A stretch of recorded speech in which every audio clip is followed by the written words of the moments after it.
Right now on this planet, there are many people who have developed the ability to channel.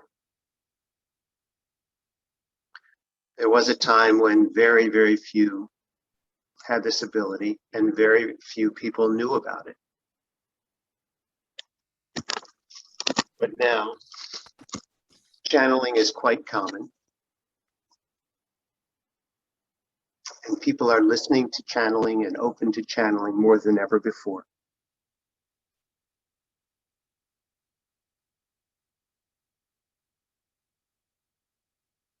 It's similar to the advent of coaching. There was a time when the only people who did any coaching were in the football and basketball fields, soccer fields. And now it seems everyone is a coach, and everyone needs coaching, and everyone can benefit from some coaching and from giving some coaching. This is as it should be. The question often arises, if God is all powerful and Jesus can appear to anyone and through anyone and speak through anyone,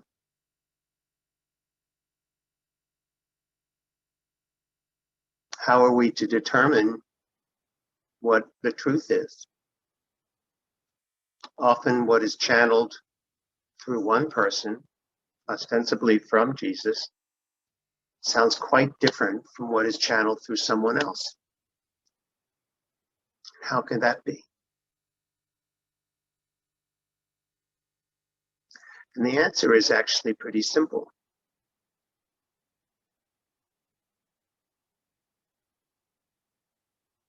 Source is omnipotent and omniscient and omnipresent and can manifest and appear in any way necessary to get the message across.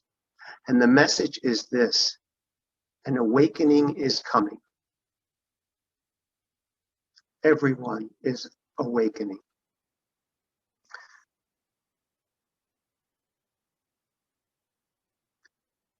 And the important thing is, how will you respond to this coming wave of awakening? It's been foretold, and it is definitely coming.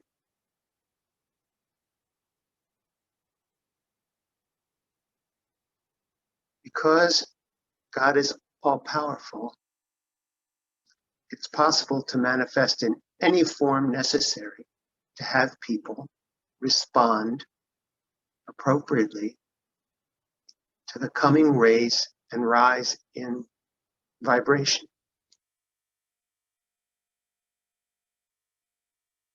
When a person channels, they can't help but filter what they say through their memories, through their perceptions, through their beliefs, through their language, through their idioms that they use.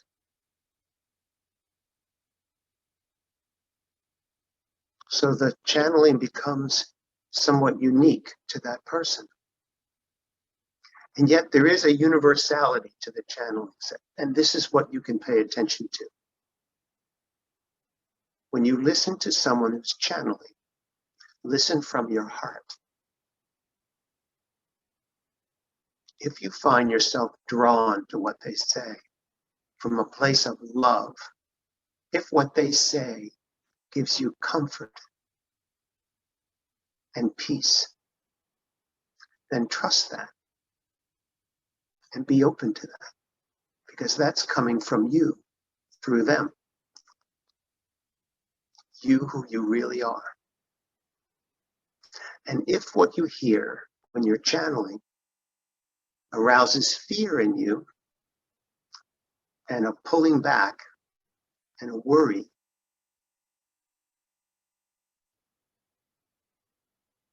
then step back without making anyone wrong and just say, that's not for me. That's not what I'm drawn to. And that's okay. Remember, there are as many paths to God as there are people who would like to experience God. And since God is all powerful, there's nothing that can't be done or said to help a person wake up. The question is, how are you going to respond to the coming awakening? You could deny it. You could say nothing is changing. I don't believe it. I guess the same way a person says, I'm going to jump off this cliff because I'm going to defy gravity.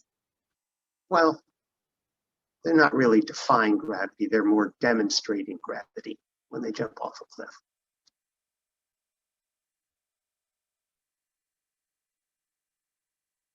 You have an emotional guidance system. You have your feelings. When people have a near-death experience, and these are more and more commonly reported now, they may have a lot of differences in what they experience, but there are some similarities.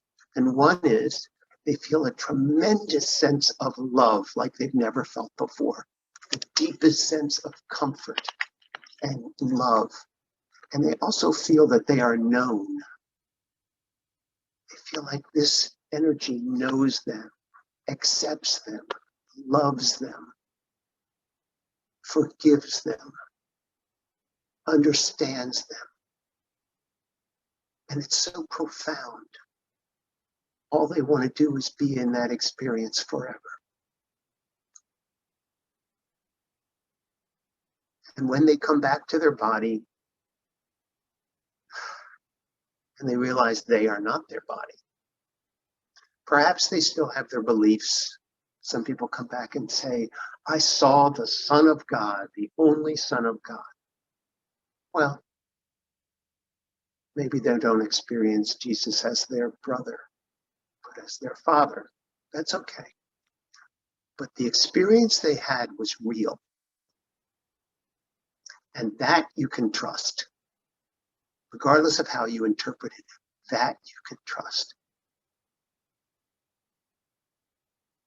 Imagine two people traveling across the water very swiftly, and they're only maybe 4 or 5 feet apart, and yet their experience is quite different. One person is sitting on the back of an ocean liner in a comfortable chair, taking in the fresh air and looking at nature and the waves and the fish jumping and feeling totally relaxed and taken care of and grateful that someone else knows how to drive this boat. And the other person is going just as fast as the person on the boat, except they're about 4 or 5 feet behind the boat, swimming frantically. Yes, they're both traveling at the same speed, but the experience is so different. One is exhausted, frantic, and barely able to keep up. And the other is in the experience of rapture and gratitude and wonder and relaxation.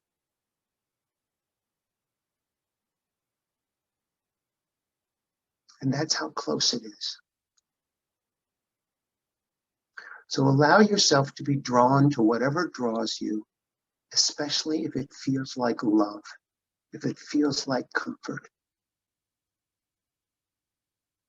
Trust your sense of the truth. And don't make anyone wrong for interpreting or being drawn to other things, other channelings, other experiences, other videos on YouTube. It's okay.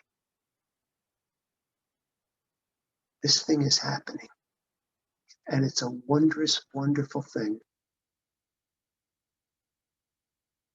And you can trust love. You can trust kindness. You can trust the serendipitous connections that are made. You can trust forgiveness. And you can have the experience in the midst of all the craziness of being completely taken care of. And allow Source to manifest for different people who need to hear different things without your judgment. Forgive everyone for everything and allow this process to take place and go with it, flow with it. Don't resist it. It's happening whether you want it to or not.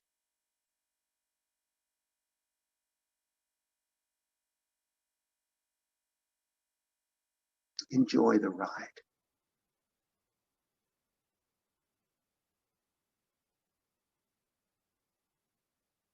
We love you, and we will speak with you again soon.